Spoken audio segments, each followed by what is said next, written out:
I'll make it down the hill and be like, fuck this, I'm done. I'm going home. Where are you, Town? I'm waiting. No, not there. Fuck it. You didn't look back for 1,700 miles?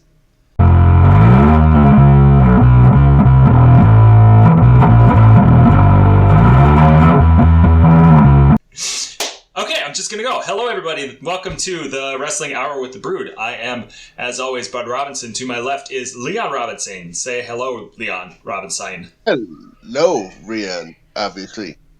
Yes? Robinstein. How did we not ever do that? And to my right is Town. Hi, I'm Town. I'm sorry, I don't have clever nicknames for you all today. But that's because we're freestyling. Town's gonna do a rap. We're gonna rap. I'm not a good rapper though. That's fine. Hey, I'm Town. Fuck you, Leon. There's my rap.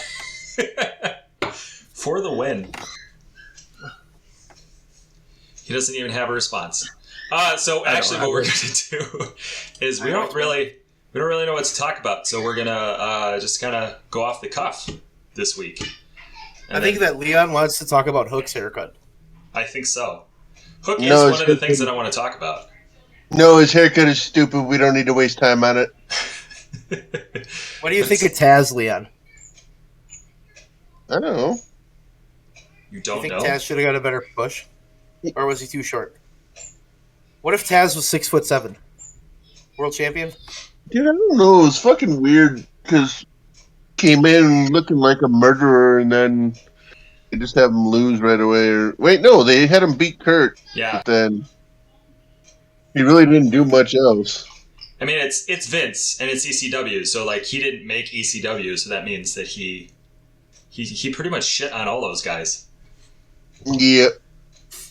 Including RVD, who Triple H said changed the game at his Hall of Fame thing. Hey, what I learned from RVD is you shouldn't be speeding while you're weeding. Wasn't it also that he was with Sabu, who was a heel at the time or whatever? He was, yeah. And well, disappeared. They got fucking pulled over in Ohio in like the middle of frickin' January or whenever it was. It was really cold out. And they're like talking to him. And the cop's like, hey, Robert, because his name was Rob, Robert, why aren't you wearing a shirt and why are you so sweaty? And his response was, oh, it's really hot, man. Are we sure police watching Cops? The fucking police video for that. If you've never seen it, it's the most fantastic thing ever. I'm looking it up now. I'm not gonna watch it now, but I'll watch it later. Along with Fantasismo. Fantasmo. Yes. It's a little Spanish appeal there. Fantasmo. Yeah, no, RVD was very misused. I loved RVD. Yeah. I mean, his best run was when he was when it was the ECW reboot, whatever you want to call it. That's when he got speed up to ECW. That was the most disappointing thing ever. I watched it for 2 shows, and the first thing I saw was a zombie. I was like, yep, this sucks. Yeah. I held out for a lot longer than that. And their last pay-per-view was December to Dismember. And I think they had like 8 buys. You should have just watched Leon poop on the toilet. It would have been way more entertaining. And like a glass toilet bowl. So myself and Jensen and Rainville and Leon went to a house show in Minneapolis. Mm. And Leon knows exactly where this is going. And RVD wrestled. And Leon... Huh? We went to a house show? We went to a house show. You have bad memory. We drove there. It was the 4 of us. And we... We're trying to take a picture of Rob Van Dam. And this dude in a Budweiser jacket, right as Leon takes the fucking picture, jumps in the air and does the Rob Van Dam thing. And Leon clicks the picture, and he's just like, "You motherfucker!" And then was And just then fuck we, you. and then we look at the picture, and the dude had the grossest fucking fingers I have ever seen in my life. And it was like zoomed in on him. Leon was like offended and pissed. We were laughing so fucking hard. Oh God. Now you remember that, don't you, Leon? Well, as soon as you said that's why I started laughing. Oh yeah, I know. I knew you remembered.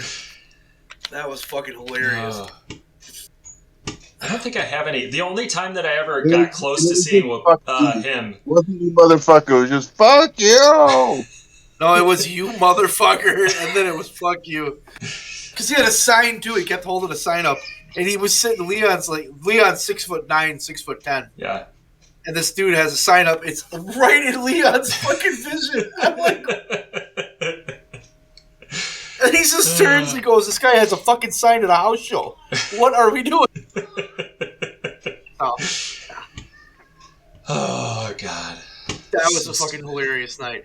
So stupid. That was a hilarious night. Yeah. Then we rode through, because we had to go to Stout. Me and Jensen started in Wausau. We went to Stout. Mm-hmm. And we got those guys, and we were driving to Minneapolis. And Jensen started talking about enemas. Yes. And we spent 30 minutes of that car ride talking about enemas. I remember that story. I always. What if you gave an enema with beer? Would it be a Benema? That is such a Jensen thing to say too. But it was completely out of the blue. There was no previous enema conversation, and then it just fucking rolled, and we were just dying. Oh God! Yeah, that was pretty fucking hilarious. Yeah, that's my Rob Van Dam story. I sadly don't have any. He's my favorite wrestler, and I don't have any. Well, I don't have any Rob Van Dam stories. I mean, New Jack was a scary lad. He was scary individual, insane person. I understood the mystique of New Jack because he was like crazy. Yeah. But then if you actually watch his matches, his in-ring work was very bad. It left something to be desired. Yeah, I mean, he's probably closer to a deathmatch wrestler than anything else. Garbage wrestler, yeah. He had his own legacy, though. Sure, he did. Give him that. He was super popular. He had a fan base, and he knew how to play the crowd. He really did. Yeah. He was going to come in and work an angle with John Cena. Do you remember when that rumor happened? Was he really? He was going to be the one that stabbed John Cena when John Cena was the U.S. champion and got stabbed. And New Jack's like, I'm coming in. And everybody's like, no, you're not. There's no way you're not. They're going to make no sense. I always thought that was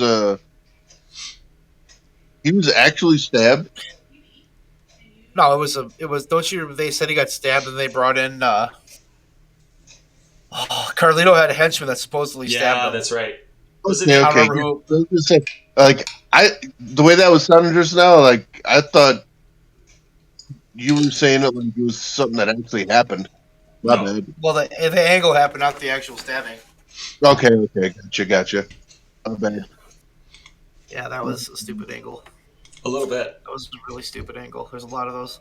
I mean, on the subject of WWE doing stupid things, do we want to talk about William Regal and Samoa Joe, but mostly William Regal? Ugh. I mean, I'm not surprised they got let go of Joe. Even barring William Regal getting let go, I'm not surprised they got rid of Joe because he's. I mean, he doesn't seem like a company guy, right? But like, why do you let go of a guy? Why do you let go of a guy who's made NXT, your brand, what it is? This is a stupid question because we already know the answer. But he's been there for 20-something years, for Christ's sakes. I think they let him go because his vision and their visions don't align.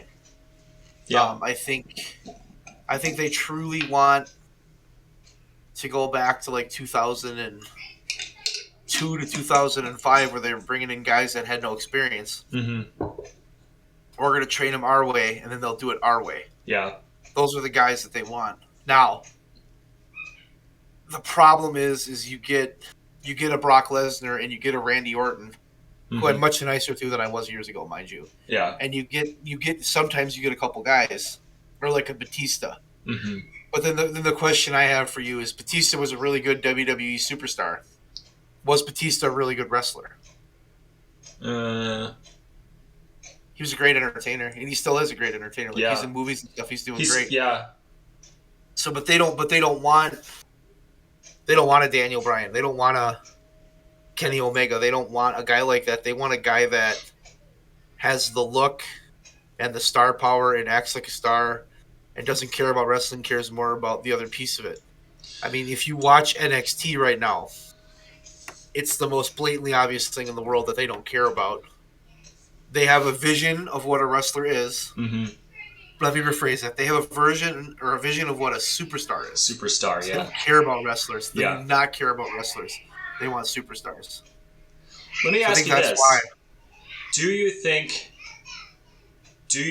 this whole NXT reboot would have happened, or if it would have been in some way different had they kept Daniel Bryan? Yeah, I think this was inevitable.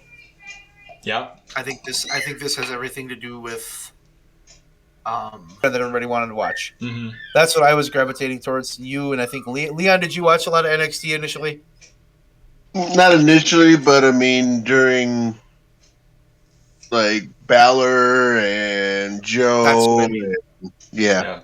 They brought in all these guys from the indie scene that were really fucking good, that weren't getting a shake because of one thing or another. And people watched. And then they ignored it. Vince didn't care about NXT. It was on the network. It was its own thing. It didn't matter. And then he sees, well, here comes AEW, and I think it was, well, I'm going to show the world how big my dick is, and I'm going to have my developmental company beat them in the ratings. And then, as he brought them up, he thought, they can't do what they're doing. I got to make sure that we win. So I have to start making sure we do some things. So he started to see some of Vince's fingerprints on there. The problem with that is when your fingerprints all over SmackDown and Raw already, you take this show that everybody liked and you make it more WWE. Yeah. Which is what nobody wants. That's been a proven fact. And then you have this other show that comes on, and they've got Chris Jericho, who immediately is like, holy shit, he's a big star. He's old. I'm not going to say he's not old. People are hearing about, and then they have Kenny Omega, and they have these other guys, and they start to see, so you turn it on, you start watching it, and your initial reaction to AEW is, wow, this is a lot different. They actually think a little bit. They have some storylines. They're not trying to offend me. These are wrestlers, not superstars. Yeah. So everything that NXT was successful at, they took away from them. And they started off really slow, and they kind of hampered them in winning that ratings battle. Because, like, if you had Finn Balor and Shinsuke and Joe and NXT the old way going up against AEW, maybe AEW doesn't win. Yeah. Because that is... They would have had good matches. They would have had good shows. Yeah. So I think when Vince started to put his fingerprints on that, and now it's just... You can't even watch that show. It's really bad. I don't even bother. Like I'm waiting for USA to pull the plug, put it back on the network. It doesn't need to be on TV like that. Yeah, it's not good. No, it's terrible though. No, Leon, would you watch it? I mean, if they made it worthwhile again. Are they going to do that in its current incarnation? No.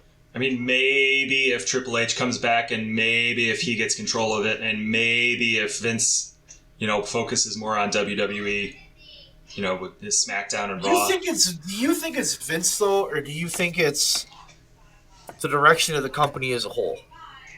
Because I think when Vince says they don't see NXT as competition, I think he half believes himself. Because I think what he thinks is they're a wrestling company. And they're doing all this stuff, and we're an entertainment company. We're more interested in entertainment. We're not going to do what they do, so we're not going to have the wrestling matches. We're going to do our style of matches, and we're going to have superstars. Yes, but then he goes, or he or whoever he has on interviews goes and says stuff like they have blood and guts, and they have, gory self-mutilation, and you can't look at Vince or anybody in that company saying stuff like that and think they're just blowing smoke. Like they're saying that stuff to try and cripple AEW because they know that at the very least AEW is taking away their fans. I forget the exact thing, but somebody it was either on Reddit or Facebook or somewhere, but they showed that quote that WWE made about AEW after that women's match, and then they also like it was like from the mid '90s. It was almost verbatim the same fucking quote about WCW. Yeah. Like, well, they pretty much got their playbook, huh? Yeah. I think it's. I think the big thing that you have to like the big thing to me right now is how freaking tone deaf they are, and their track record. Their track record to me is what it is. Yeah. They contradict themselves. They go back on what they say. They do one thing, then act like they didn't do it. They did more vulgar things than just about anybody ever.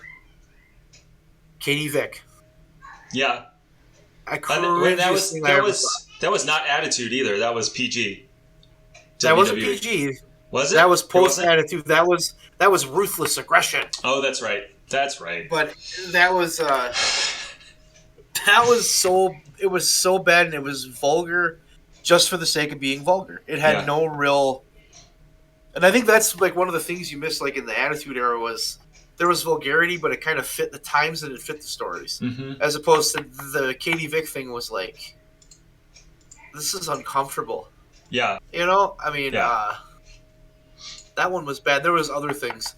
But I think the thing that I can go to right now is, how do you throw shade at somebody when you're going to rename one of your biggest stars from NXT after a Nazi U-boat commander? They rescinded that, actually. I read that they dropped that trademark. But yeah, you know why? Because everybody was like, "What in the fuck are you doing?" First of all, why do you rename Walter? It's stupid. Yeah. When as you were saying that, I had to channel Rainville for the Friends quote. Like there's a Friends episode where Joey changes his name to Joe Stalin. Yeah. And he's like, "Did you know he did like a bunch of horrible stuff?" Nick Khan is like a hot shot. It is Nick, I'm pretty sure. Yeah, it is. He's like a hot shot, business guy who's trying to make things so great and da-da-da-da-da. And I think that goes back to when we talk about like NXT and all this stuff. I think he's part of that. I think he's part of what the view is. Well, why would we ever want to do something different where this is what we're doing? So if we just make it so we're streamlining these guys, why would we want these guys that we can't use on TV? Why would we want to do that? Yeah. So let's just do it the other way. So I think that's... And Bruce Pritchard. Bruce Pritchard... I love listening to Bruce Pritchard. I love his podcast. I love what he does because he's got great stories. But Bruce Pritchard is full of shit. And I don't think Bruce Pritchard knows... I don't think he knows professional wrestling as well as he does. He's done a lot of different shit. But if you, listen to him... what was his role in the Attitude Era? He wasn't a head writer. He was just kind of there. Yeah. And he had... I don't think Vince Russo gets enough credit for the Attitude Era. Because I think Russo had some wacky-ass ideas and couldn't do it on his own. But with Vince was able to take his ideas and rein them in. So I think... And I think that's what saved him. Anyways, that's what I think about NXT and Vince and all that. I think they're just... Okay. I think Regal didn't fit their image of what they wanted. Yeah. But he's going to AEW. He's going to help them scout, and that'll be good for him. Because I think that's what... yeah. I'll tell you what I'm curious to see, within the next 3 to 4 months, is we're going to see a lot of these initial AEW contracts come up. And I don't think they're re-signing everybody. No. But I think that'll be okay, because they'll have options. They'll have Impact. They'll have GCW. GCW is taking off. Holy crap, is GCW taking off? And I think Janela is gone. I don't think Janela comes back. I think Joey Janela is done with AEW. He's in A. I didn't even know he was in AEW. Yeah, he is. I think he's done. I think he's just going to go GCW. I could see him in but GCW. I think they're trying. I think they're trying to make a working relationship, which I think would be better. Yeah.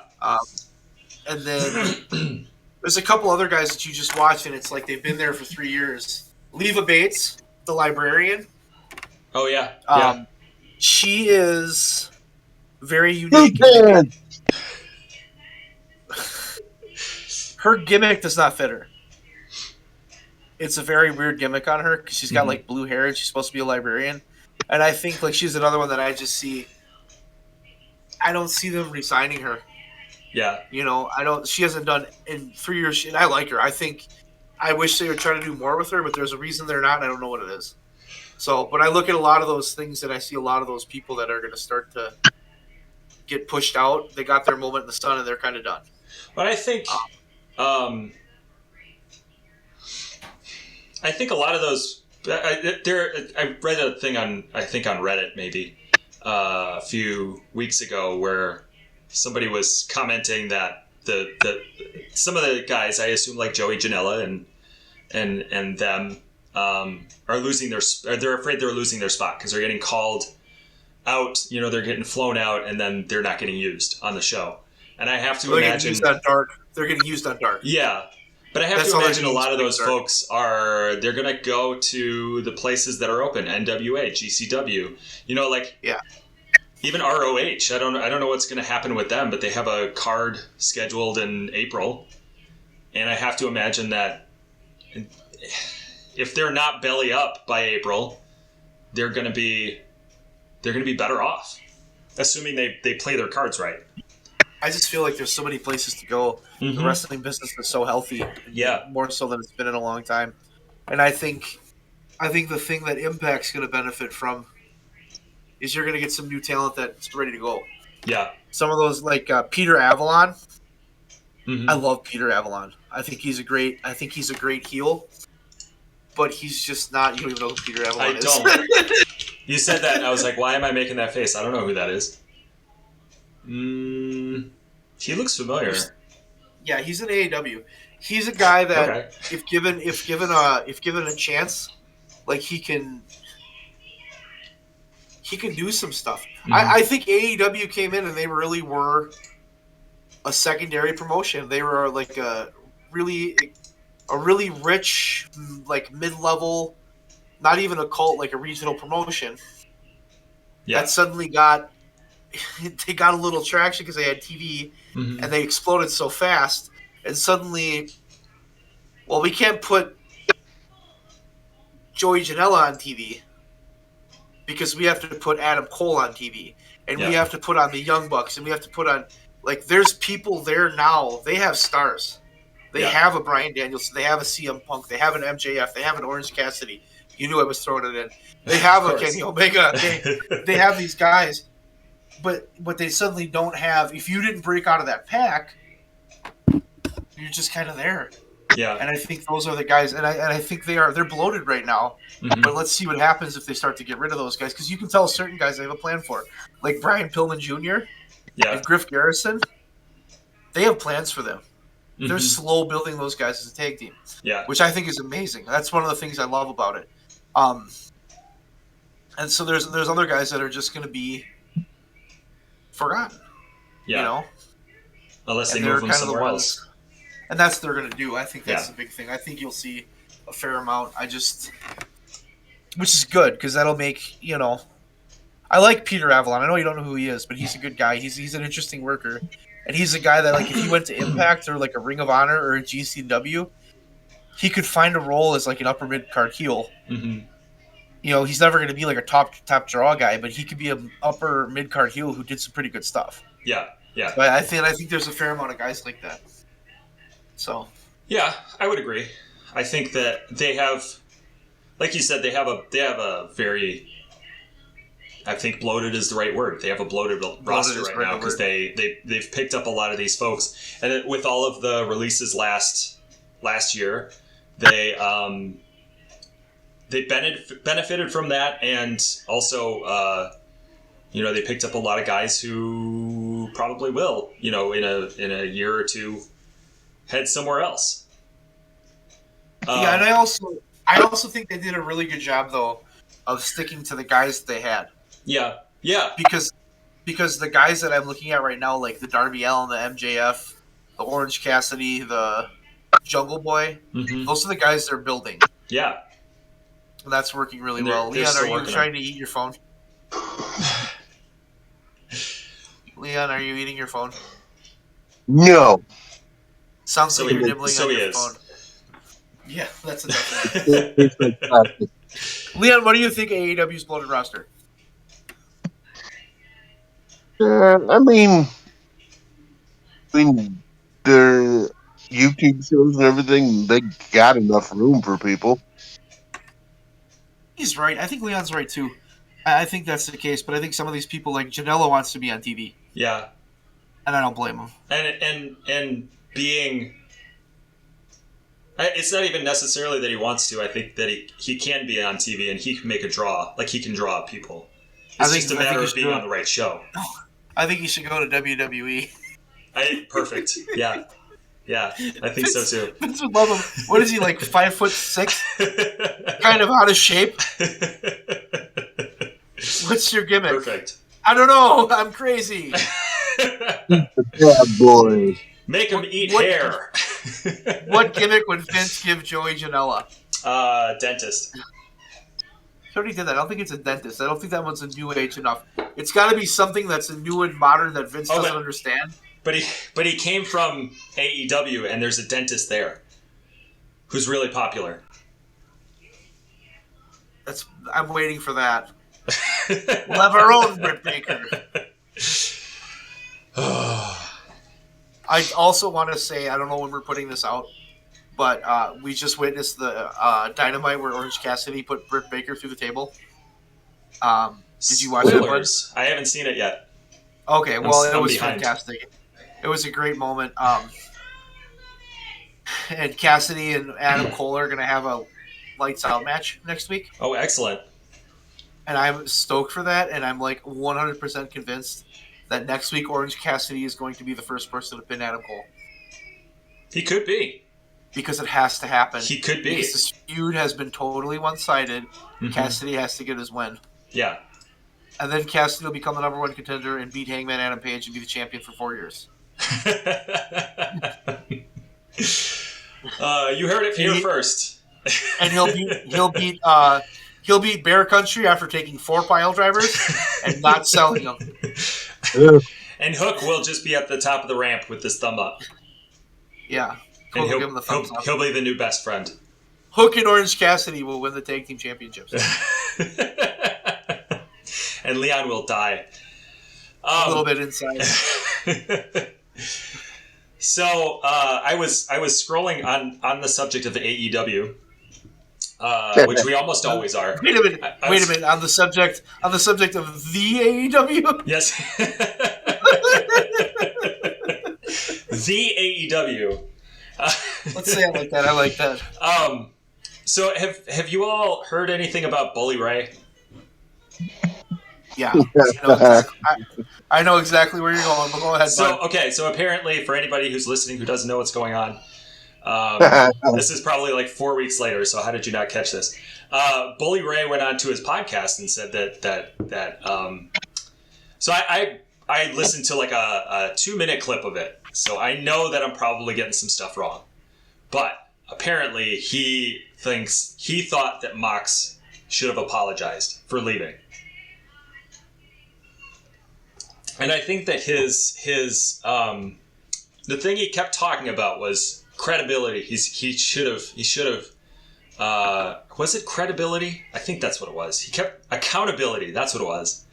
That there's accountability and that the boys in the back, they have their demons.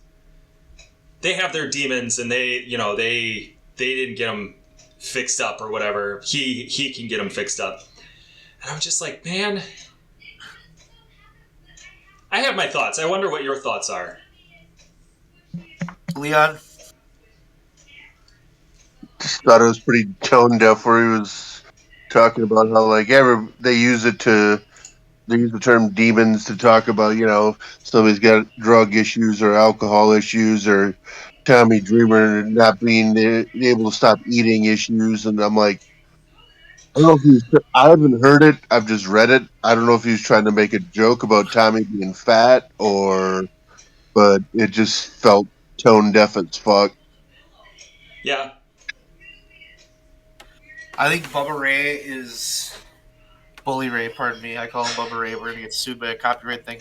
I think Bully Ray is stuck in that old ECW WWE attitude mentality of that style of you have to be for the locker room and everything's about that and this business is more important than anything and da da da da da da. Yeah. Which is why we're so unhealthy and we see all these guys dying. Yeah. But they tend to leave that part out. Yeah. These kind of guys tend to leave that stuff out, Yeah, and that's kind of who Bully Ray is. Yeah, that's true. He's just that. None of it surprised me, and I thought the other thing that I thought, honestly, the first thing I thought was, well, who gives a fuck what he says? Like whatever. I mean, it's a I good don't question. care. It's a very good question. I mean, he has. I think the reason we listen to it is that he has a voice, right? He has a pedestal that he can stand at. He does, but he hasn't been relevant in a while. Yeah. He had his nostalgic run in WWE, which was fine. It was bad in a way, but it was fine. It was fine. And then he just kind of disappeared. Like he's trying to stay relevant, and I feel like he's done this stuff before. To be honest with you, that was one of the better promos I've ever seen from Mox. I thought it was just to the point, and he looked so fucking good. Yes. He looked so much better than he did. Like I was like, who is this guy? He looks less heavy. He has more color in his face. He looks happier. Well, I've not seen Dynamite. Yeah. I look forward to that. I saw his promo before he left for the I don't remember what tournament it was. World title. Oh, the title one. Yeah. World title eliminator thing. Yeah. And I was like, nobody wrote that for him. I'm like, why are you? This doesn't seem like. It seemed like when I saw the promo and then I heard that he was leaving, I was like, yeah, that makes sense. It's clear that he was. And here's the thing, like, Bully Ray comes from the era, like you said, where you work through it. And in ECW, you didn't have a choice. In WWE, you had to, but for a different reason. You had to because Vince said so. And, like, there have been many, many wrestlers who have said, I was injured. And, like, the Punk podcast thing is a perfect example where he's like, yep. I'm injured. My knee is busted up. And Vince is calling me to ask when I'm going to come back. Like, fuck off. Like, and I think it's great that AEW gave him the time. I hope that they do the same for everybody because Mox has a spot and he's higher up the card, right? So, like, it's possible that he gets that privilege and nobody else does. But I hope that's not the case. And I don't think so. Yeah. I don't think so. I think Tony Khan's got a different way of running it. I think Tony Khan's running a promotion in 2021, 2022. Yeah. He's in the modern era as opposed to, Vince McMahon would still like it to be like 1987. And it's so. You can just and run a lot of guys guys in that way. ground. Yeah. Then just get rid of them. Yeah. Oh, you can't work anymore? Bye. I'm sorry to hear that. Good luck. Have fun going somewhere else, Nikolai Volkov. Well, and then they get drug problems, and I appreciate that WWE, picks up the bill for those guys. But like a lot of those old guys, X-Pac and Jake the Snake but why? and Razor. Why are they doing that? They're turning to drugs because they don't have anything else to like. But no, WWE's not doing that out of the goodness of their heart. They're doing that as a total PR move. Yeah, and they're only doing it because they don't want to get in trouble. All it is, because they don't want somebody to say they treat their performers like shit. I mean, well, we sent them to rehab. I still appreciate that they do it, whatever their purpose is. I get it. They got X-Pac into rehab how many times? Razor Ramon and Jake the Snake. But yeah, I mean, there's definitely financial gain to be had there as well. Anyway. Yeah, those news stories of people dying aren't good for them. No. Not at all. And I'm glad that it's lessened now. They still happen, Jimmy Havoc, but I don't think he was ever WWE. That's just wrestling in general. That was a shame. That was a shame. It was, and I saw the thing about his legs, and I was like, holy shit, like, dude. And then it was just one from there. How far away do you think Vince McMahon is from naming a wrestler like Jeff Hitler?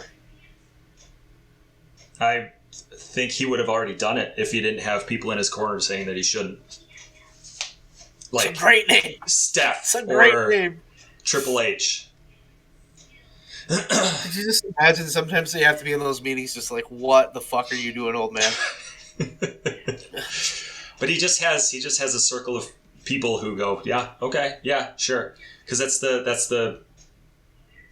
the environment where he thrives, I think, is when he has a bunch of people who agree with him. And then maybe one or two people who don't. Don't we all do that, though? Is it a way easier to be in the group of people that agree with you and tell you everything you want to do is great? I mean, that's appealing, but that's not how you do good business. I agree. I think a lot of people understand that. I think that's a lot of what Tony Khan gets, though, is people tell him, well, I don't want to do that, I want to do this. And I think he's really open to listening to wrestlers. Yeah. I think he also relies on them more for things than Vince does. For sure. Vince thinks wrestlers aren't smart enough to do anything. Yeah. Yeah,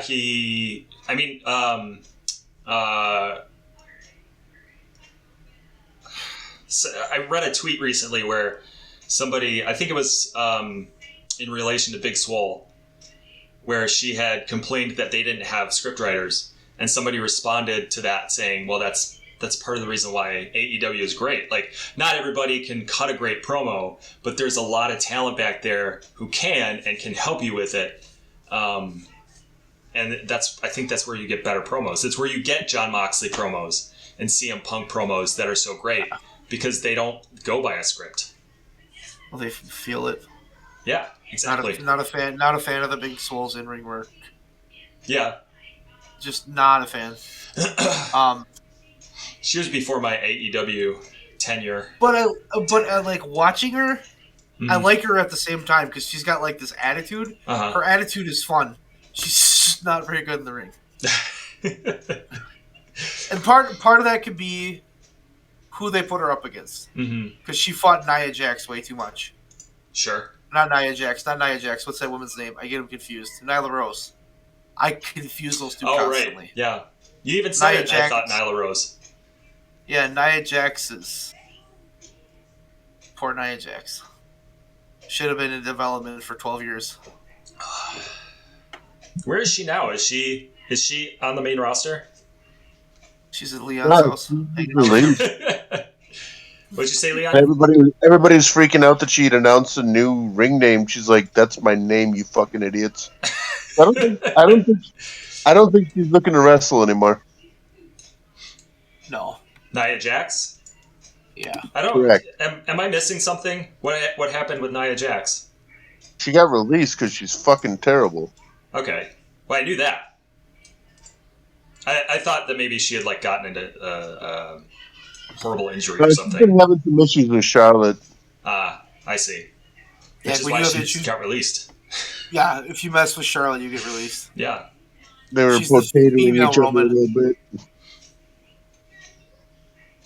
She stood up to her. I don't like Charlotte's attitude. No. I don't like Charlotte. I can't stand Charlotte because I watch her on TV and I just go, this woman thinks she's the greatest thing ever. And it doesn't work for me. She's fine. I mean, she deserves accolades. I'm not saying that, but like, there are other wrestlers who do it better. Asuka, for example. She got fed people, and she got to take people's heat and momentum, and she got put over people at their expense. Yeah, kind of like some other guy that works for that company that has steel blue eyes. Who would that be, Leon? Can't imagine who you're talking about.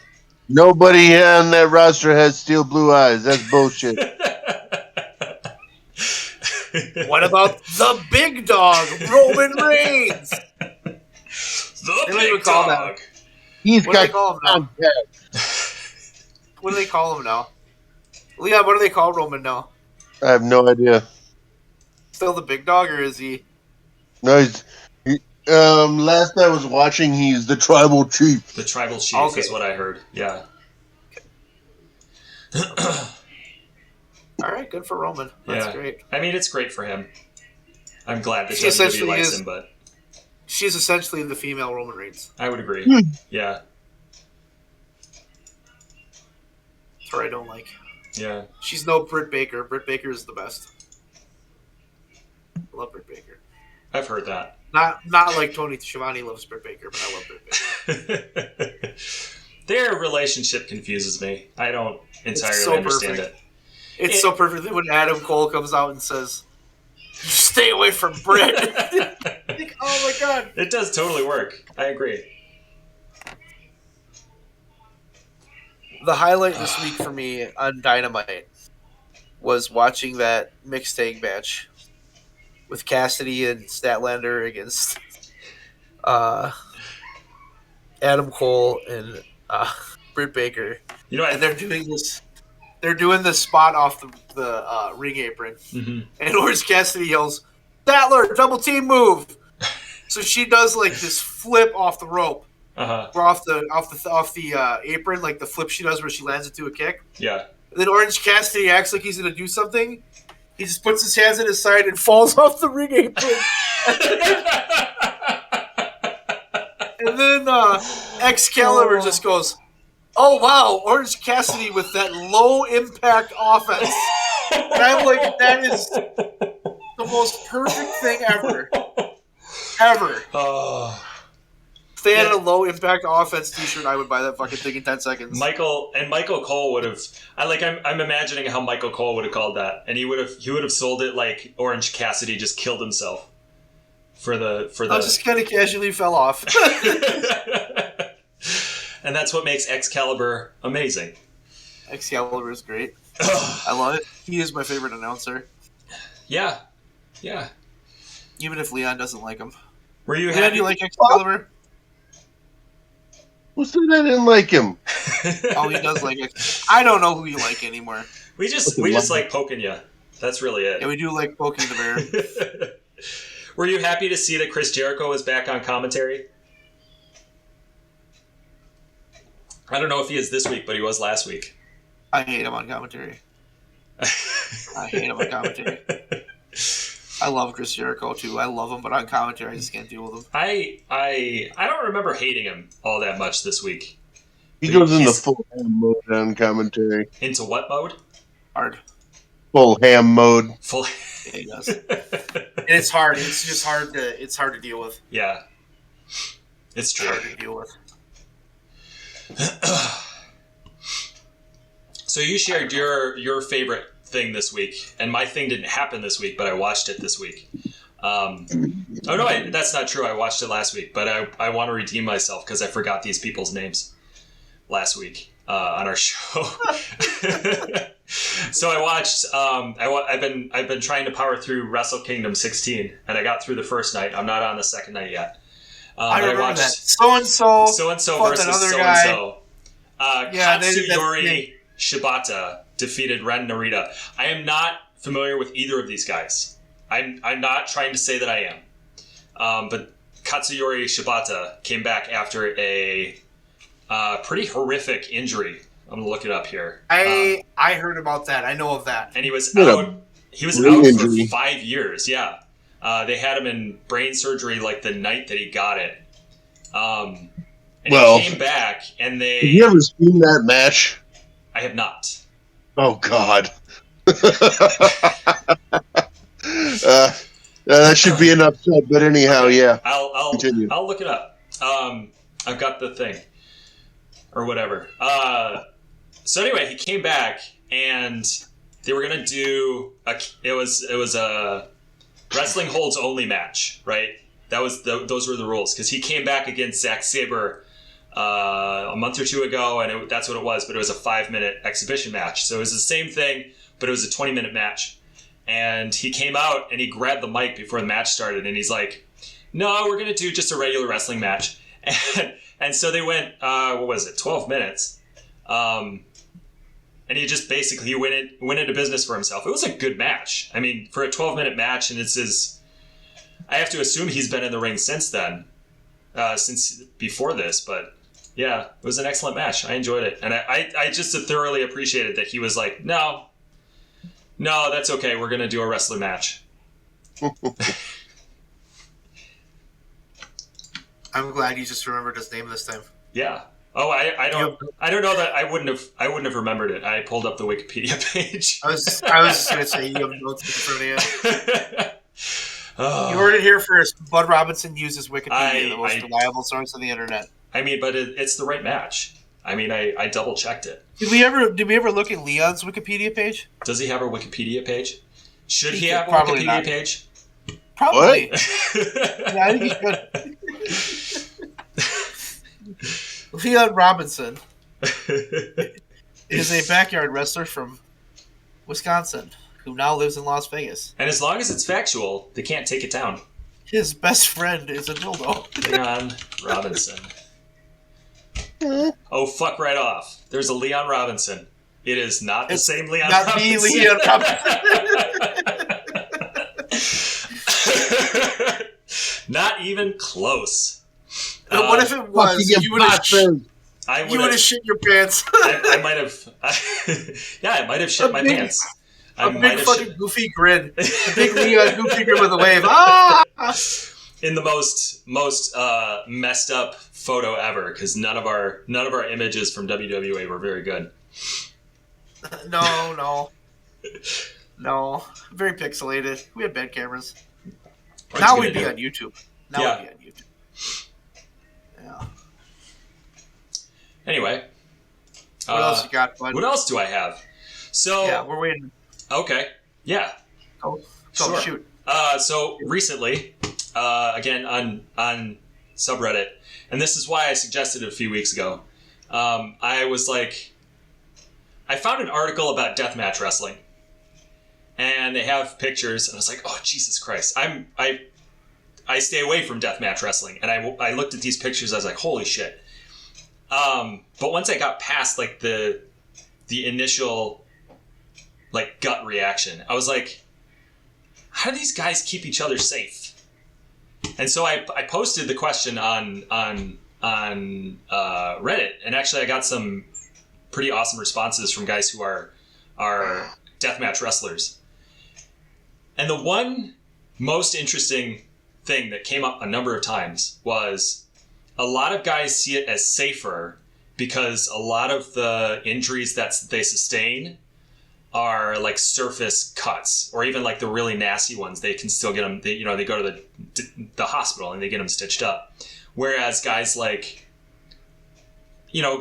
Kenny Omega, they wreck their bodies for 5 or 10 years or fall off a cage and they break their neck, and that's like a career ender or a life ender. Whereas, I don't know. It's just it's an interesting thing, and I wonder what you all think of deathmatch wrestling and what you think of whether it's safe at all. Yeah, for me, I don't think it's safe at all. But do you think do you think there's some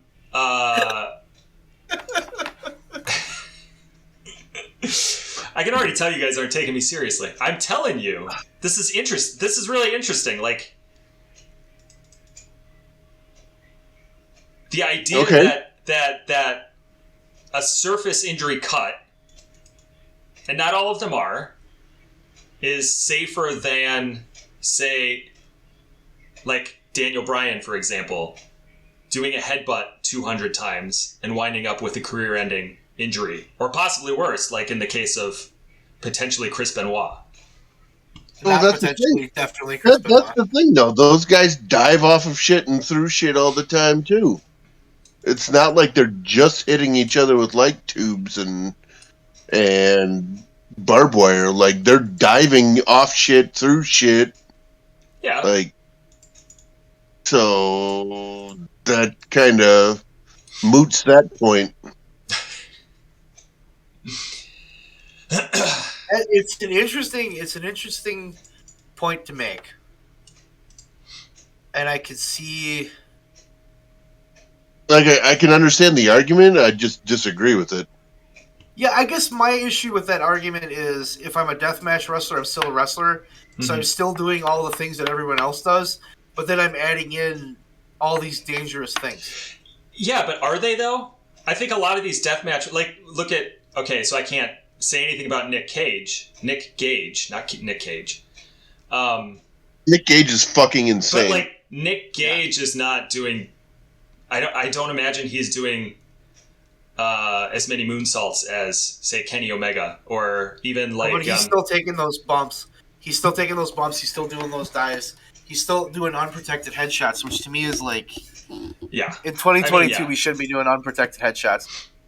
And you if you get hit with a light bulb over the head, it's gonna break. But it's still, you do that enough times, you're still gonna get a concussion. You know what I mean? Yeah. Still enough to scramble those brains. And then like a surface wound, that's great. But if a surface wound happens to be like on my artery, well then I'm fucked. Yes. And so that is or one am I thing pulling glass out of my body? Yeah. Like there's a lot of. I think deathmatch wrestling has its place, and I think if you do it right, like AEW does it, and they do it periodically, and it works. Yeah, because it's something different. But I think the problem is, and I gotta hate to quote Jim Cornette, but holy fuck, I'm about to, because I love Jim Cornette in a way, because he's like, if you go somewhere and you see you walk into a show and you see the damnedest thing to begin with, and then they try to do it again, they try to one up it every single time. By the time you get to the end, you don't even care anymore. Yep. So you can't just constantly. That was his knock on ECW. Yeah. Was if everybody's bleeding in the first match, well, who gives a shit if you bleed in the last match? If everybody's getting beat up with chairs and shit in the first match, who cares in the last match? Yeah. His point has issues, and I won't say it's perfect, but like for deathmatch wrestling, I think that's kind of the problem with it, is that it's such a niche market right now because it's this group of people. But if you bring it into AEW and you do it once in a while, it works really well. Yeah. Yeah. So, but is safer? No. Yeah. I mean, anytime. Go ahead, Leon. It's kind of the. I hate to give credit anywhere, but Bruce has said it several times on his, and it's kind of the way they've done WWE for a long time until maybe kind of recently. But it's like, you go to the circus, if you like clowns, they got clowns there. If you like trapeze, they got the trapeze for you. If you like lions, they got lions for you. Like, that's kind of the way the WWE used to be. Mm-hmm. It's like, maybe you get a little bit of a spot fest with some of the junior heavyweights. You want a hoss fight? They got you a hoss fight. You want some comedy? They got comedy for you. But like, if it's the same thing, if it's the same kind of thing every single match, the whole card, like you said, by the end, like Foley said the same thing too. Back, I think it was when he was in ECW, or actually it was before ECW even, because he was doing some indie show. And it was supposed to be some big blood and guts thing for his main event. But then, like, the very first match on the card was a last blood fucking battle royal. So everybody in the fucking match had to bleed. He's like, that kind of cheapens what we're doing in the main event, though, don't you think? They're like, well, it's what we're doing. He's right, though. I think. Yeah. And I think the other problem with deathmatch wrestling is it's this constant desire to outdo yourself from the previous time. Yeah, it's the whole. Saw you do that. That's not enough. Thing. Now you got to keep going. You got to keep going. At some point, well, what the fuck? I'm gonna jump off of this and I'm gonna die. Like that's the issue I think with deathmatch wrestling. Yeah.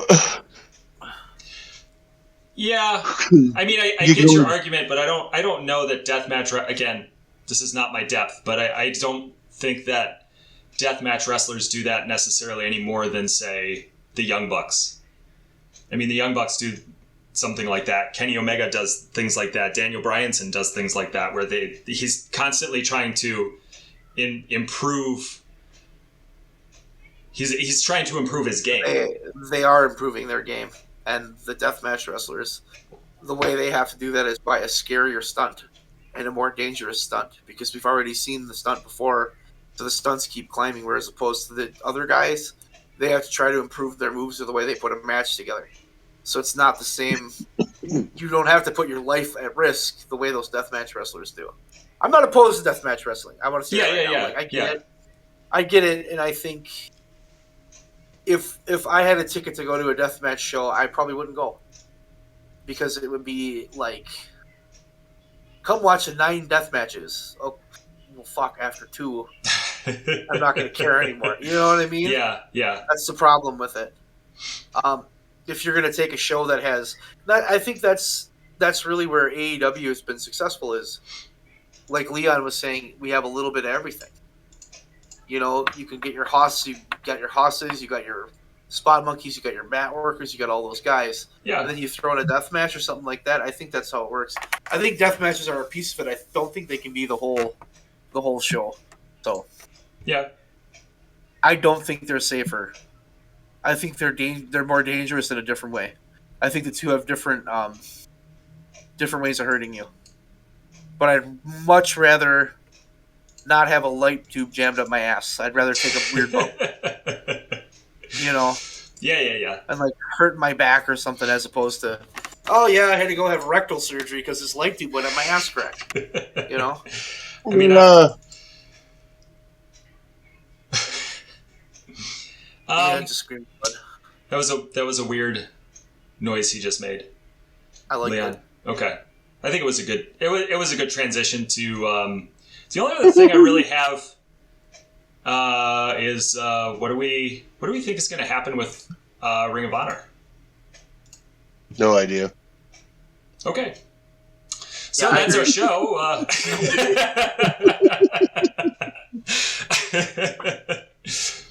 I don't. The pandemic got them. Yeah. And they didn't have a way to keep going, and other people did. And I think it's really telling when you see the people that work there that are all kind of like, well, this is it. Mm-hmm. If they come back, I'll be shocked. I don't know. Because I think if I'm a company and I have no revenue, if I shut down for 4 months, Mm-hmm. it's not like my revenue is going to increase.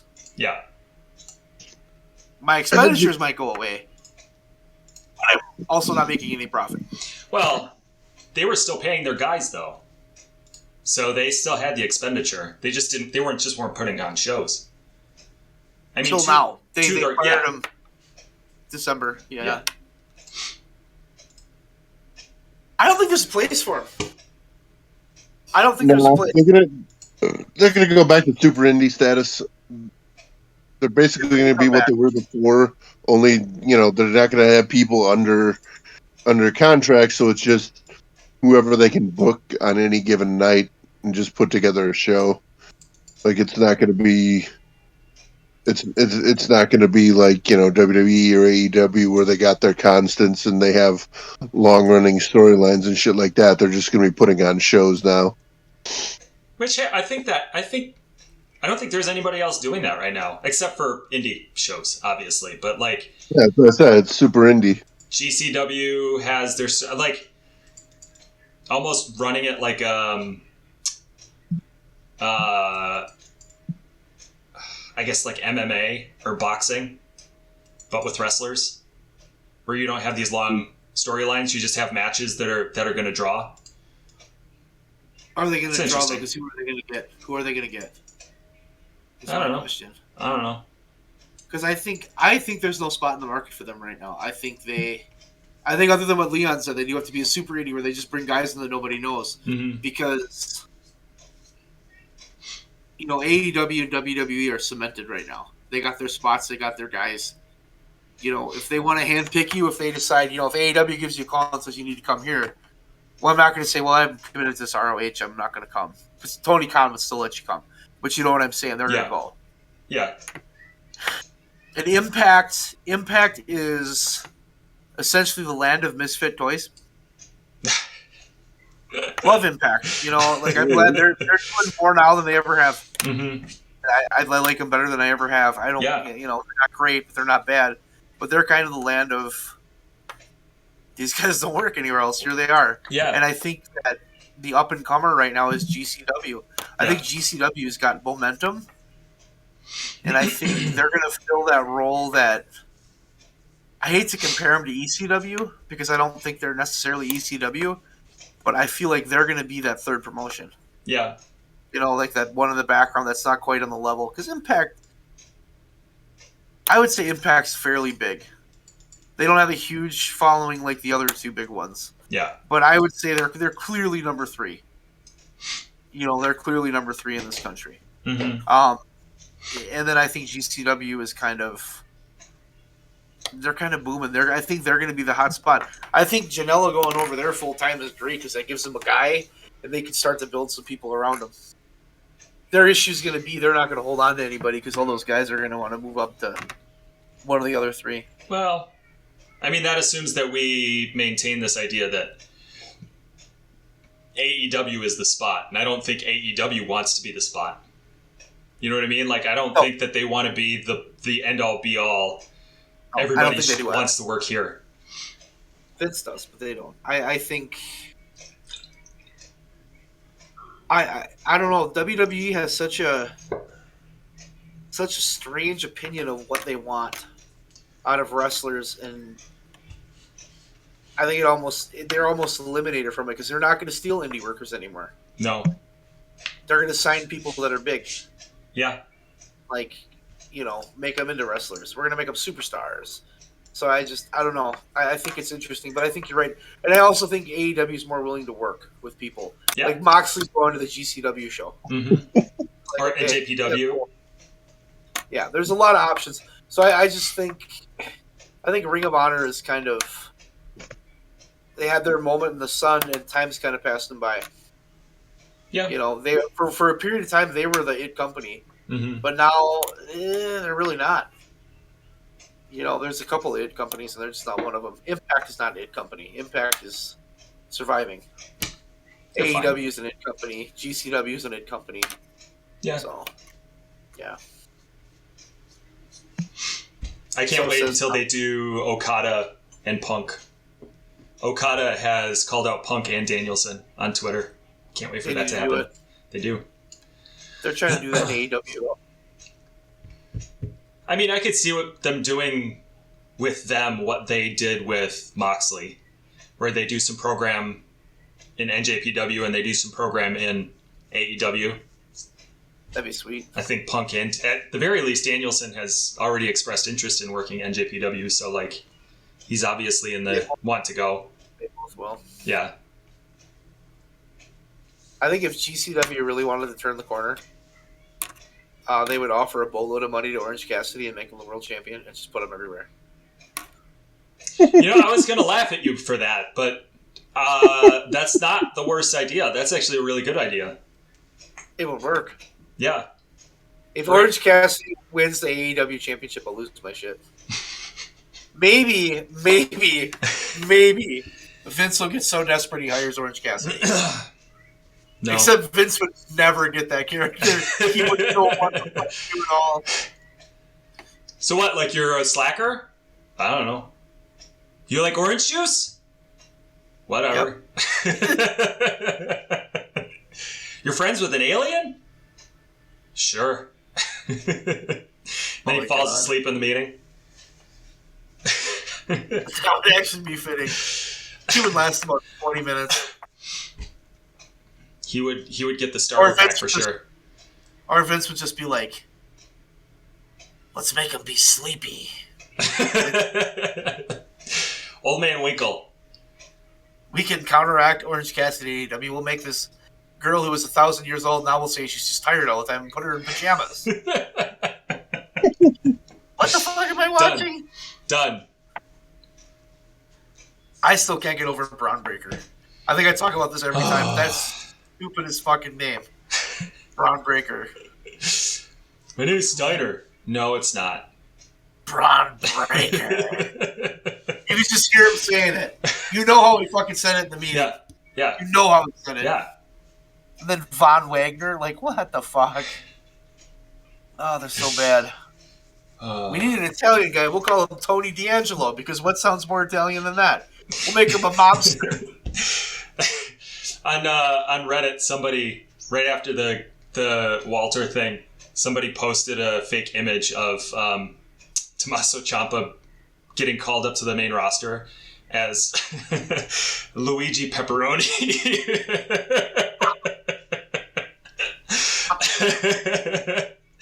Professional pizza maker or something. I don't know. Oh, God. So their gimmicks are so fucking bad. Like, you just sit there and cringe. It's just cringe. It's just pure cringe. Like, how the fuck do we... I don't know, bud. I don't know either. I don't know. Bud Robinson, end this show. I was going to say, have we freestyled enough? Let's end the freestyle. Okay. We'll do that then. I'm Town Drunk. That's my beat man. His name's Leon. Leon. L. Rob. No. That didn't work. No, all right, I'm Bud. He's Town. The other guy's Leon.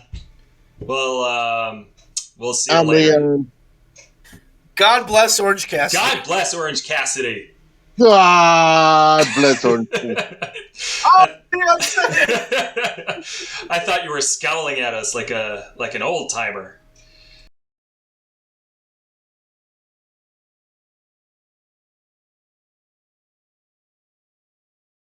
I will tell you my favorite Rob Van Dam story ever. Sure, yeah. Somebody's screaming in the background, bloody murder. That was one of your child's. One of my Budlings. I was going to say one of my Brewd, but that would have been confusing. It's a Budling. Yeah.